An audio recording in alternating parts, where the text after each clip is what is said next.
पेश खिदमत है अफसाना किस्सा रात का। इस अफसाने को लिखा है जनाब अनवर अजीम साहब ने और मैं हूं आपके साथ फैसल सईद जरगाम।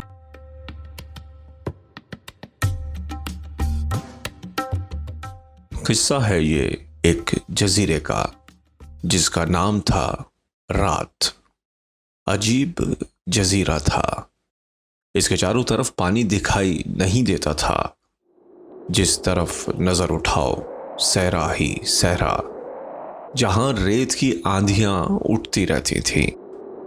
जजीरे की हर आवाज, हर रोशनी, हर रंग को आंधियां खा जाती थी।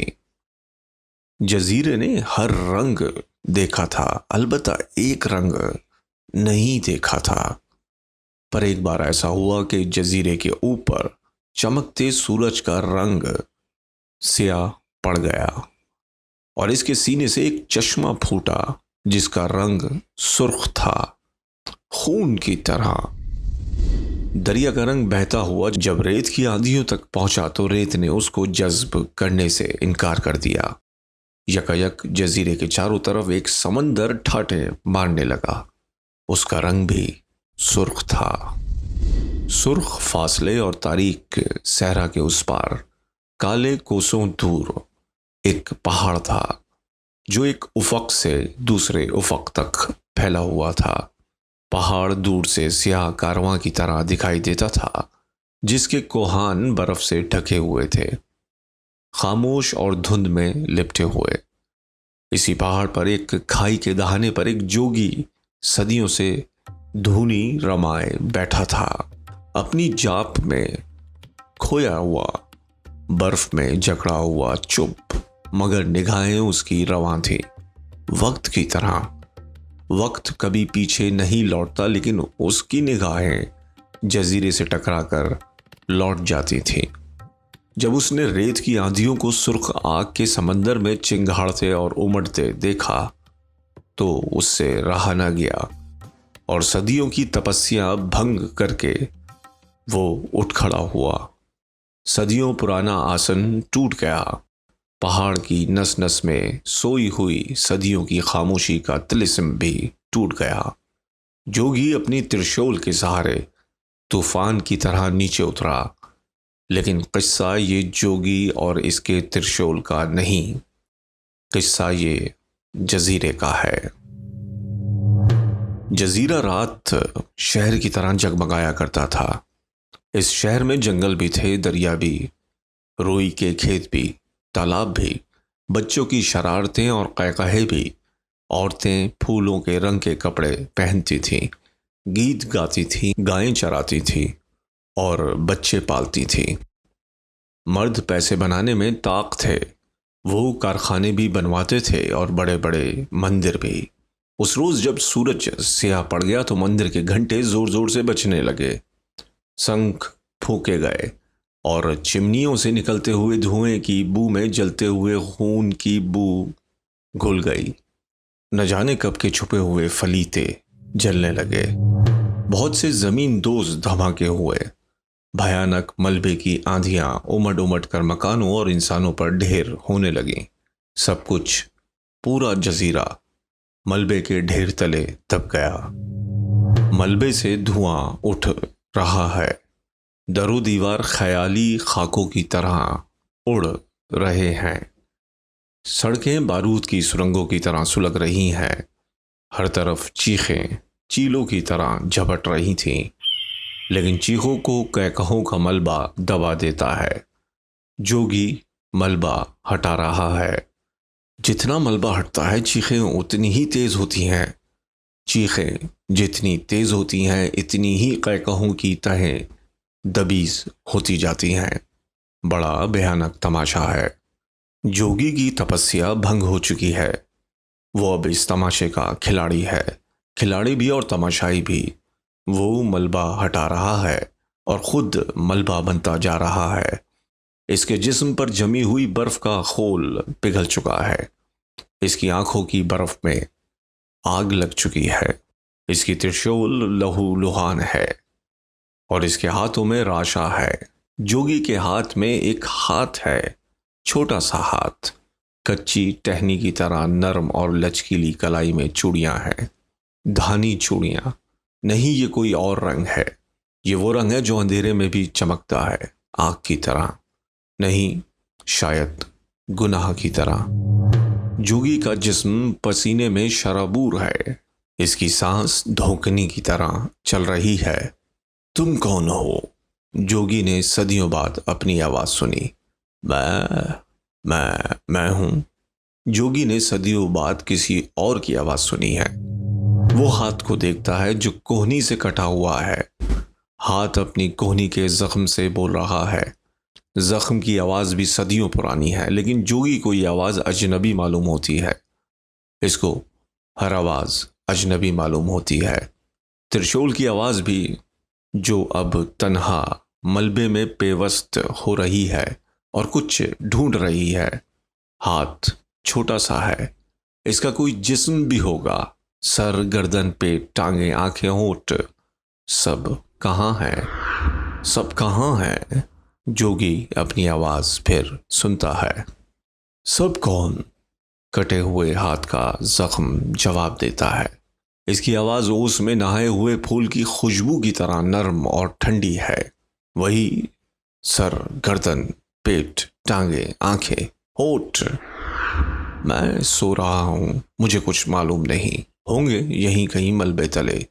जोगी बिजली की तेजी से त्रिशूल चलाने लगता है। इसके बाजुओं की मछलियां तड़पने लगती हैं। नथनों से सांस चिमनी के सियाह धुएं की तरह उबलती है। वो बड़बड़ा रहा है और हाँप रहा है।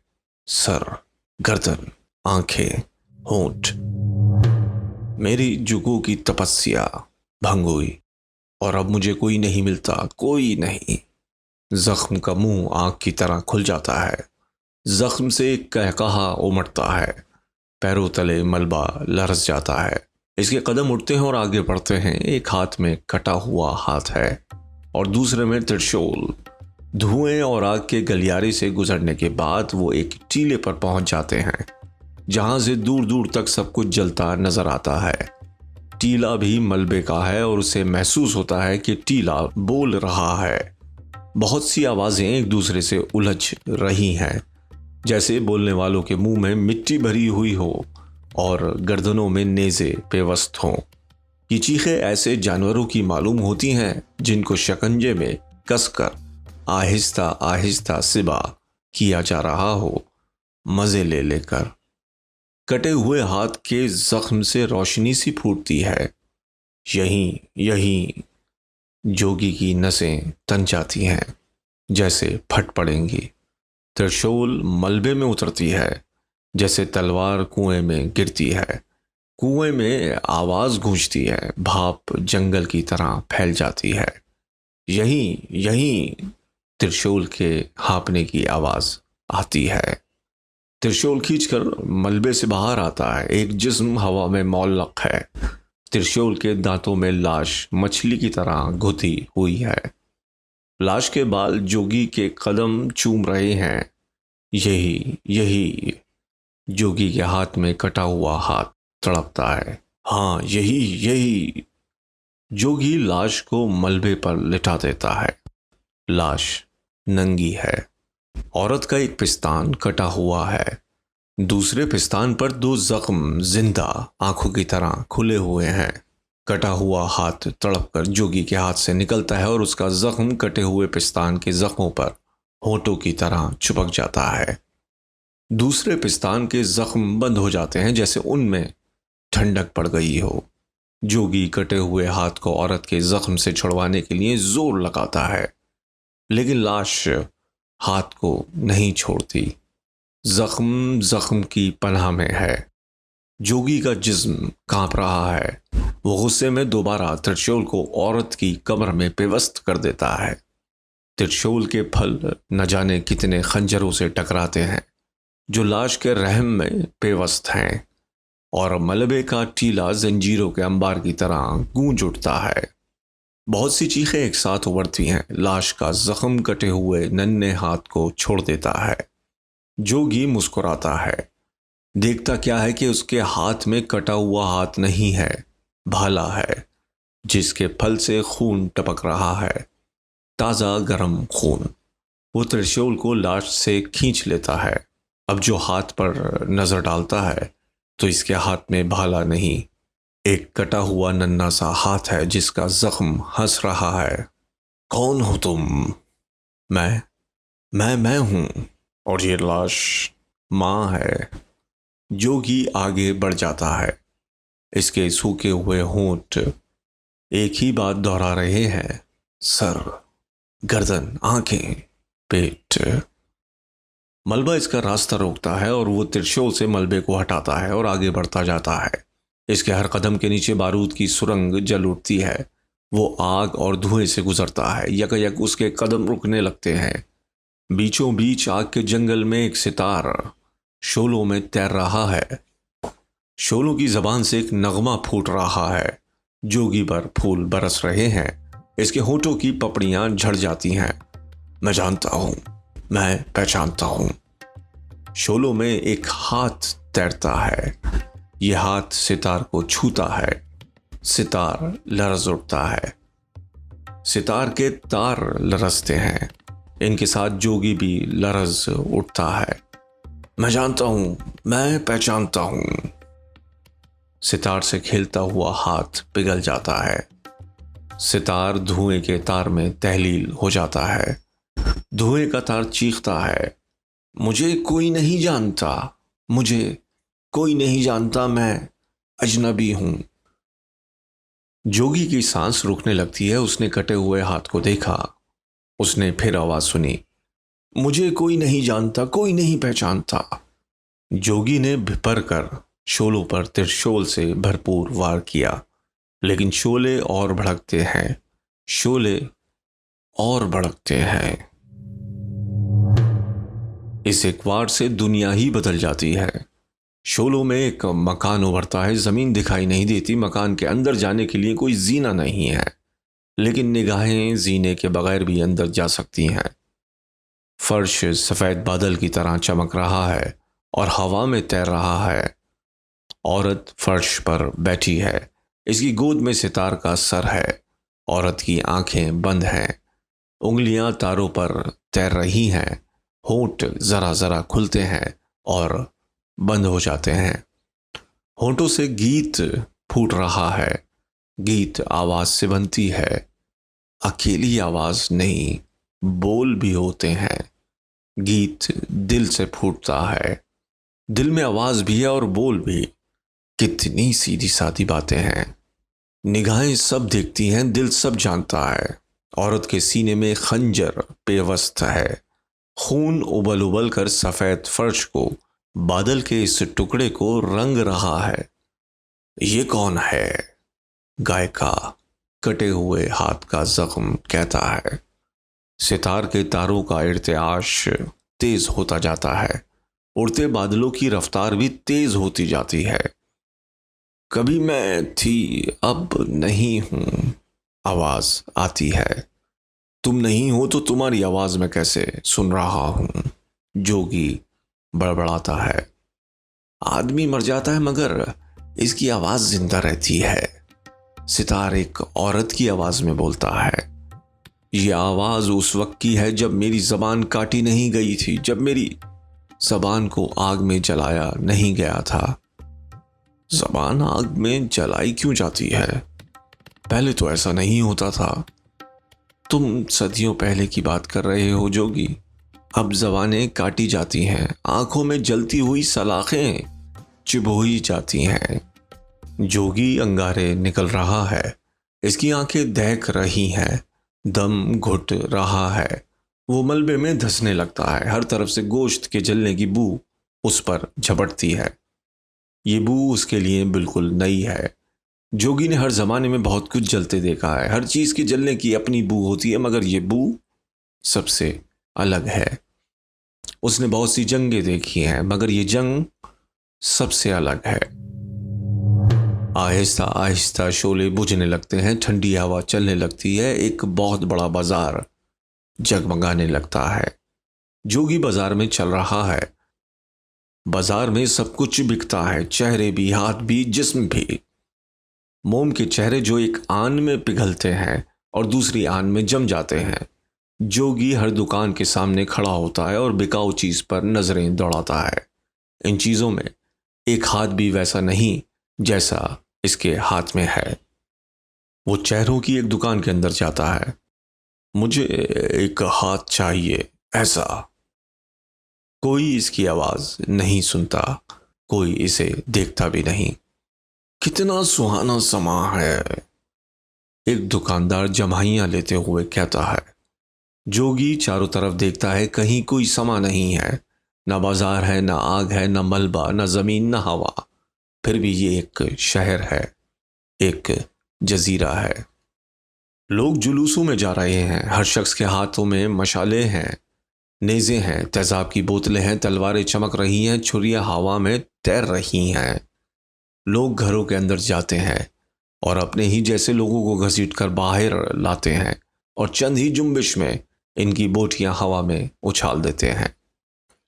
चांद सितारों की तरफ चांद सितारे चीलों की तरह झपटते हैं और जिंदा गर्म बोटियों को निगल जाते हैं। नीचे शोर मचता है, तालियां बजती हैं, अपने जैसे लोगों को कत्ल करने वाले नाचते हैं। बड़े बड़े अलाव जल रहे हैं, अलाव में किताबें जल रही हैं, हार और कपड़े जल रहे हैं, साथ ही जिस्म और चेहरे भी जल रहे हैं। जोगी सकते में है। ऐसा तमाशा उसने सदियों में पहले कभी नहीं देखा था। जोगी एक ही जस्त में इस मंजर के ऊपर से उड़ता हुआ जजीरे के दूसरे किनारे पर जा निकलता है। चारों तरफ अंधेरा है। वो त्रिशूल जमीन पर मारता है। यहां भी मलबा है, राख है, जर्ब से चिंगारियां उड़ती हैं। मेरा जिस्म मुझे लौटा दो। तुम्हारा जिस्म, हाँ, तुम्हारा जिस्म। जोगी मलबे को खोदता है, हाँपता है।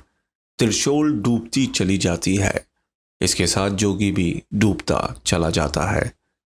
तह में पहुंचकर उसे एक ढेर दिखाई देता है, कटे हुए जिस्मों का ढेर, हाथ कटे हुए, सर कटे हुए, आंखें बुझी हुई, जलती हुई। जोगी बेचैनी से अपने हाथ वाले जैसा हाथ ढूंढता है। हर हाथ उसके हाथ से मुख्तलिफ है, हर जिस्म हाथ को अपनाने से इनकार कर देता है।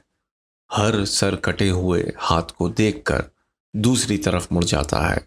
जोगी सर झुकाए हुए मलबे में छुपे हुए इस अंधेरे कुएं से बाहर निकलता है। तुम्हारा जिस्म कहां से लाऊं? वो हाथ से कहता है। हवा में सिसकियों की आवाज उभरती है, हाथ के जख्म से खून टपकता है। एक साया करीब आता है, इसके हाथ में बिल्कुल वैसा ही हाथ है, कटा हुआ। लाओ लाओ, ये हाथ मुझे दे दो, जोगी चीखता है। साया हंसता है। जोगी सहम जाता है। ये कै कहा परले का है। पूरा जजीरा लरज उठता है। अब जोगी को साया भी दिखाई नहीं देता। जोगी, तुमने अपनी तपस्या क्यों भंग की? इस हाथ के लिए। जोगी कटे हुए हाथ की तरफ देखता है। तुम वापस जाओ, ये जजीरा अब वो नहीं, यहां आग लग चुकी है। ये वो आग है जिससे बड़े से बड़ा जोगी भी नहीं बच सकता। जोगी अब बहुत से सायों को देख रहा था। अनगिनत साए पूरे उफक पर नाच रहे थे। अनगिनत आवाजें एक साथ उभर रही थी। हम तुम्हें कत्ल कर देंगे। आवाजों और नाचों में एक ही सी जुनूनी यकसानियत है। साए एक औरत को घसीट रहे हैं, इसके कपड़े नोच रहे हैं। कपड़े बादलों की तरह उड़ रहे हैं। वो उड़ते हुए बादलों पर तेजाब डालते हैं और कैकहे लगाते हैं, कैकहे लगाते हैं और नाचते हैं। ऐसा पहले कभी नहीं हुआ। नहीं, तुम भूलते हो। ऐसा हर जमाने में हुआ है। भाले जानवरों और दरिंदों के शिकार के लिए नहीं बनाए गए थे। साए फिर कैकहे लगाते हैं। साए एक औरत की टांगों को पकड़ते हैं और दो तरफ खींचते हैं। बहुत से साए भागते हुए आते हैं और भाले को इन दोनों टांगों के दरमियान पेवस्त कर देते हैं। फिर कैकहे बुलंद होते हैं। मैंने ऐसा पहले कभी नहीं देखा। जोगी की आंखें बंद होती जा रही हैं। ये क्या हो रहा है? अब मैं जानता हूं तुम्हारा सूरज स्याह क्यों पड़ गया। जोगी चीखता है। तुम क्या कर रहे हो? जोगी ने बहुत कुछ नहीं देखा है। जो तुमने नहीं देखा वही हमारा आदर्श है। हम इसी के लिए जीते हैं। लोगों, यहां आओ। एक धमाका होता है। हजारों बिजलियां कूंदती हैं और कूंदे से एक पहाड़ जितना बड़ा देव उभरता है। जोगी, तुम अपने पहाड़ पर वापस जाओ। देव चिंघाड़ता है। अब इस जजीरे पर हमारा राज है। देखो, देखो हमारे सींग। जोगी, तुम्हारे सर पर सींग हैं? नहीं है तो हम तुम्हारी गर्दन काट देंगे। तुम अगर हमारी जबान में बात नहीं करोगे तो हम तुम्हारी जबान काट देंगे। अगर तुम उल्टे पांव नहीं चलोगे तो हम अपने भाले तुम्हारी आंतों में उतार देंगे। तो सारा किस्सा सींग का है। जोगी हकलाता है। हाँ, सारा किस्सा सींग का है। इस जजीरे के हर वासी के सर पर सींग है। जिसके सर पर सींग नहीं वो इस जजीरे का नहीं, और जो इस जजीरे का नहीं उसे जीने का कोई हक नहीं। देव कैकहा लगाता है। जजीरा लरजने लगता है। जोगी चारों तरफ देखता है। किसी साए के सर पर सींग नहीं दिखाई देते, लेकिन इन सायों के सर पर सींग नहीं है। जोगी चीखता है। सींग सिर्फ मुझे दिखाई दे सकते हैं। तुम्हारी तपस्या भंग हो चुकी है। अब तुम्हें कुछ दिखाई नहीं दे सकता। मुझे सब कुछ दिखाई देता है। मैं सब कुछ देख सकता हूं। मलबे के अंदर से आवाज आती है। जोगी पागल हो गया है। इसको सींग भी दिखाई नहीं देते। जिसको सींग दिखाई नहीं देते वो पागल है। ये जजीरा पागलों के लिए नहीं है। वही कहो जो हम कहते हैं, वही देखो जो हम देखते हैं, और वही सुनो जो हम सुनते हैं। जोगी, अगर तुम ये नहीं कर सकते तो वापस जाओ अपने पहाड़ पर। सारे साए ढोल बजाते हैं और नाचते हैं। जोगी मलबे को खोदता रहता है। रातें कई जगहों पर फैल जाती है। खोदते खोदते उसे दूसरा हाथ मिल जाता है। सर भी, गर्दन भी, पेट भी, कमर भी, टांगे भी और पैर भी, और वो चेहरा भी जिसमें दो आंखें सितारों की तरह चमक रही हैं। वो कटे हुए टुकड़ों को अपने बाजुओं में समेट लेता है। हर टुकड़ा जोगी को एक कहानी सुनाता है। रात बहुत सुहानी थी। मैं ख्वाब देख रही थी। पास वाले पलंग पर मेरे माँ बाप एक दूसरे को प्यार कर रहे थे और कह रहे थे ये गुड़िया जब कल उठेगी तो पहली बार अपनी किताबों का बस्ता उठाएगी और स्कूल जाएगी। और मैं ख्वाब में कहानियां पढ़ रही थी। तोता मैना की कहानी, जिन परियों की कहानी, बहादुर बच्चों की कहानी। मैं कालीन पर बैठी थी और कालीन कोहे काफ के ऊपर उड़ रहा था और मैं ऊपर से देख रही थी। जंगल में भालू शहद खा रहा था। शहद की मक्खियां गा रही थीं और सूरज की किरणें दरख्तों से मेरी हंसी की तरह छन रही थीं। खरगोश झाड़ियों में छलांगे लगा रहा था। मैं ख्वाब देख रही थी। बादल घिर के आ गए और सूरज की किरणें बादलों में छुप गईं। बड़ा शोर हुआ। बिजलियां चमकी। दरवाजे पर बहुत सी बिजलियां गिरी। मेरे माँ बाप पलंग पर से कूद पड़े और फिर न जाने कहाँ खो गए। एक छुरी ने मेरे ख्वाब को काट दिया। ख्वाब के साथ मेरे भी टुकड़े उड़ गए। मेरी किताबों का बस्ता भी रेजा रेजा हो गया। मेरे हाथ कटे, सर कटा और मेरी टांगों के बीच आग की चूंटियां दौड़ती हुई मेरे सीने तक पहुंच गईं। जोगी, मुझे यहां से ले चलो। मेरा सर बहुत छोटा है। इस पर सींग उगाऊं तो कैसे?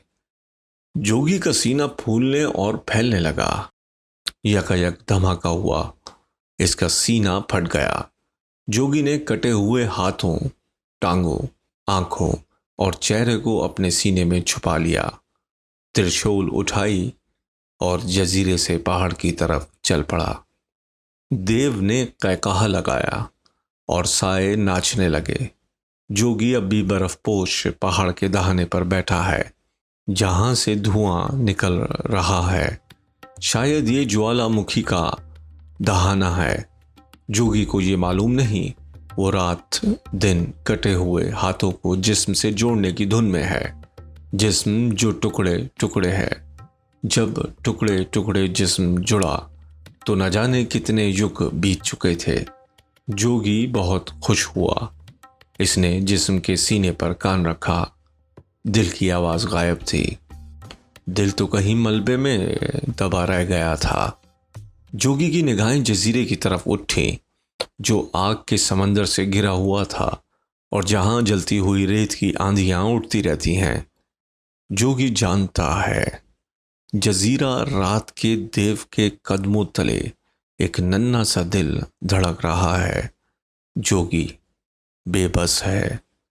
जोगी को उस दिन का इंतजार है जब कोई उठेगा और देव के सींग काट डालेगा। तब जजीरे का सूरज गहन से छूट जाएगा। जोगी की निगाहें जजीरे पर गड़ी हुई हैं और इसके बाजुओं में एक लड़की का जिस्म बेसुध पड़ा है, घायल और खामोश।